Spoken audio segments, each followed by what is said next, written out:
Dear colleagues, dear friends, I'm Francois Houyez. I work for Houyez, the European Organization for Rare Diseases, which I represent at the European Medicines Agency. And today I will explain you the roles you can have at the agency. So first, Houyez signed an important code of practices guiding the relations between patient organizations and the healthcare industry. This is to explain how serious responsible we are when working on one hand with industry and the other hand with regulators, so that we explain clearly that there is no conflict and that all this is highly transparent. And I encourage your organizations to also sign this code of practices.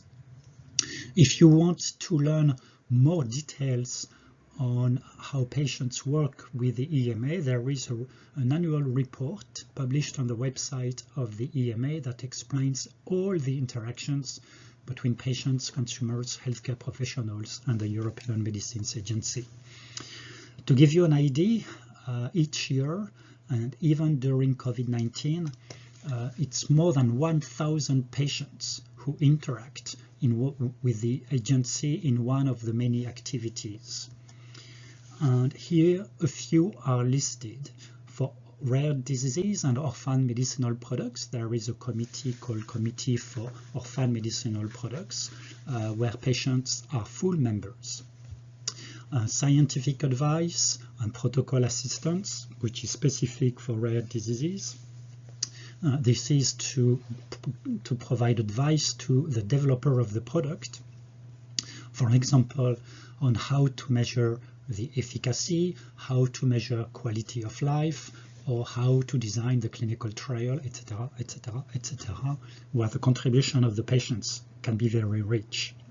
There are other committees, the Pediatric Committee, the Committee on Pharmacovigilance, the Committee for Advanced Therapies, where patients are also members of the committee. The committee that decides, that makes an opinion on whether or not a medicine should be authorized, has no patients as members, but they consult with patients in many different ways. They can interact early.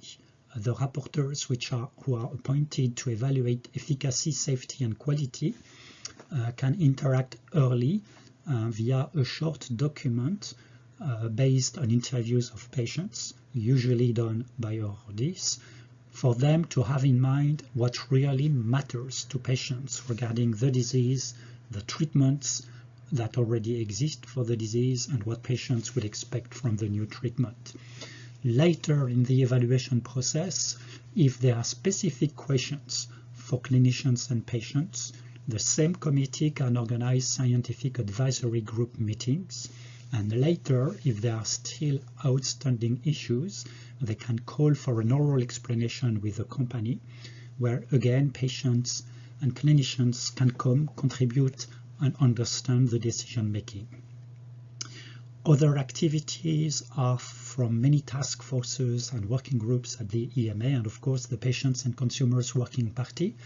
There are at present 53 patient organizations or consumers organizations eligible to work with the EMA, and the Patients and Consumers Working Party, which meets 4 times a year, is composed of 22 patients or consumers organizations, and all representatives of the EMA, well, representatives of all scientific committees at the EMA, to improve the way patients can be involved in all EMA activities. A first action that would be extremely important, extremely useful if you haven't already done so, would be to list all the symptoms, all what the disease is changing in the life of different patients with Rett syndrome. And if you could even sort of organize, classify the different symptoms, which ones are the most frequently impaired in patients with Rett syndrome. The more precisely you describe the disease and its impact, and where you expect a new medicine to act, to be effective, this information would really help the evaluation of new products, but it could also attract the interest of different researchers and manufacturers.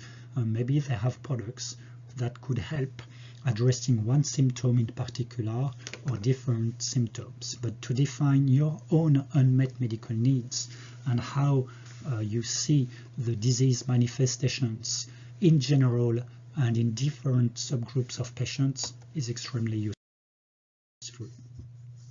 As said, from the moment there is a submission of a marketing authorization, 2 rapporteurs are appointed among the members of the scientific committee, CHMP, and from the very beginning of their evaluation of efficacy, safety, and quality, they will request the feedback from a few patients by interviews on what really matters to the patients. They will then have questions, they will share their reports, their evaluation reports with colleagues, there will be questions with the companies, and if needed, interactions with patients, clinicians, and possibly a hearing with the company if needed. And after their opinion, the European Commission has a maximum of 90 days to publish the decision. So the maximum is 210 days for the EMA. This can be more rapid if data are extremely clear and the dossier well done. But for advanced therapies, such as gene therapies, it can be longer because of the time needed for the Committee for Advanced Therapies to also assess the product and for the appropriate interactions with different experts to take place. More time is needed for advanced therapies. So how can we best involve patients? And this is general for all products, gene therapies or other products. The way you will be involved, you might be involved, is about the same. You first need to find the patients. So for this, the EMA already has a database of experts, of patient organizations or individual patients, and they know the disease they have or they represent, and they can contact them. They can also contact all patient organizations they work with. For rare disease, it's frequent that they contact Eurordis, and we can identify more patient advocates than the EMA has in her database. Then you need to prepare the experts. You need to explain what the procedure is, what is their role, which documents they will receive and when, plus complete the administrative tasks such as filling in the declaration of interest, etc. Then you have the involvement itself, the participation in the discussions. You can take part in face-to-face meetings. You can be interviewed online. You can respond to questionnaires, and you can also conduct or take part in patient preferences elicitation studies. At the end of my presentation, I will tell you a few words about such studies. Once you could contribute, there are 2 things. First, how to include your contribution and the contribution of all other experts to the report, but also evaluate your contribution. And for this, you will have an opportunity to explain, for example, if you felt you were well prepared, or if you felt that you were listened to during the meeting, etc. And then there is the acknowledgement of your participation. 2 examples, apart from product-related discussions at the EMA, there are many other things, many other roles, many other input in their work that you can contribute to. Here is an example of Duchenne muscular dystrophy, and this is an initiative by parents, patients, and clinicians. As until this was completed, the main way to evaluate the efficacy of a medicine was to ask patients to walk for 6 minutes, measure the distance, and see if the distance would increase or decrease with a new treatment. But this would not work for patients with Duchenne dystrophy who are already in a wheelchair and who cannot walk, but these patients, they need to be able to use their hands and arms. And therefore, the parents contacted the manufacturer of a medical device that you can fix at your ankle or wrist, and which will measure the velocity of your movements, either the arm or the leg, the feet, and that has now qualified. The EMA can use this tool to measure the efficacy of products. And there are many other such connected devices or medical devices that can help measuring the effect of a medicine. And all patient organizations are invited to brainstorm with academics and developers of such technologies to see which ones could help in your disease and which research would be needed. This is another example of an important interaction, and in fact it was the first interaction between the EMA and patients back in 1996, and I had the pleasure of being part of a delegation that met with the committee at that time. At that time I was advocate for HIV and AIDS, and us, the patient representatives, we had attended many scientific conferences where we had collected a lot of information on how to assess the efficacy of antiretroviral treatments,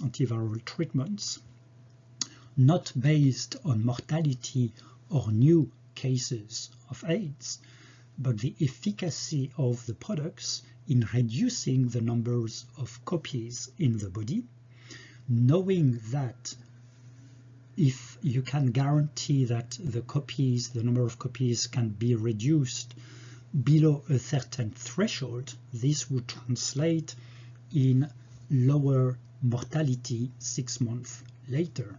And that is what you call a surrogate marker. So we showed all the data we had collected in scientific conferences to the committee, and they organized a scientific committee, a scientific workshop dedicated to how to measure HIV viral load, and if HIV viral load could replace the classical mortality endpoints, which they did. And you see the result of this was to shorten the duration of clinical trials from 3 to 4 years in average to 16 to 24 weeks, measuring the quantity of virus in the body and the evolution under treatment, and no longer the mortality. That's quite an acceleration for the development and the commercialization of treatments for AIDS and HIV. You can have an excellent summary of all the activities that patients can contribute for the development, regulation and safe use of medicines in this report from the Council of International Organizations in Medical Sciences, CIOMS, a report published last September, which you can download for free, and you can read here all the chapters covered in this book. It's really a textbook, a reference book that explains to industry, to regulators, but also to patient organizations all you can do along the life cycle of a medicine, except HTA and pricing, but that's another story. So to finish, I like to share a few words on patient preferences elicitation studies. What is this? Usually when, for example, this committee at the EMA consult patients, they would invite 1 or 2 patients, ask questions, and see, for example, how the patients weigh the benefits, the side effects, the difficulty to use the product. But if you could have feedback from a larger group of patients, the information would be even more useful than the contribution of 2 patient advocates. And there are different techniques. This one is based on discrete choice experiments, and it was conducted initially on multiple sclerosis for a monoclonal antibody called natalizumab. And this is how it looked like. You had to select first the main benefits expected from treatment A or treatment B, but these treatments, they also have side effects, different ones. So here you see a comparison of what they do, positive or negative, and you ask the patients, based on these elements, on this information, would you prefer treatment A or treatment B? And here you see they would prefer treatment B because of no relapses, slower disease progression, and to them the liver failure risk, the fatal liver failure was quite limited, and so they preferred treatment B. And then you can change some characteristics, and here now treatment B has some relapses and same evolution than treatment A, and you can ask again to the patients which one do you prefer, and here you see a change, it's a half and half, a 50-50. So with these techniques you can capture how patients weight the respective benefits and or side effects of a given medicine for a given disease. And you can also present the results like this, so comparing natalizumab versus a comparator, and you see in green it's the capacity of natalizumab to reduce the relapse rate or to slow down the disease progression, or it's easier to administer than the comparator, so you gain points. There are fewer seizures, fewer flu-like reactions with natalizumab, so you continue to add points to natalizumab. Then there are some effects which are neutral, and then you have some effects where you lose points. Natalizumab loses points because it does less well than the comparator, and that's the case for hypersensitivity reactions, progressive multifocal leukoencephalopathy, and transaminase elevations. And at the end you have a score that expresses how much patients prefer natalizumab compared over this comparator. The same method can be run in regulators or healthcare professionals, but it quantifies the preferences of a certain group of patients.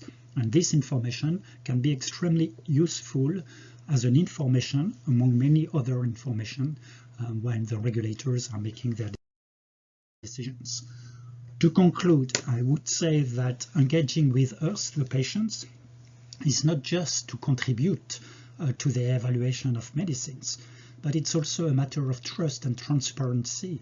We can assist, we can be witness, see how these important decisions that affect our lives are made. Even if we don't contribute, we should be there always. And if we can contribute to the scientific discussion, then even better, of course. With a high-quality dialogue, we can only agree with regulators, but we need to build this high-quality dialogue. And it can be via surveys, via patient preferences elicitation studies, but it can also be by taking part in scientific advice discussions.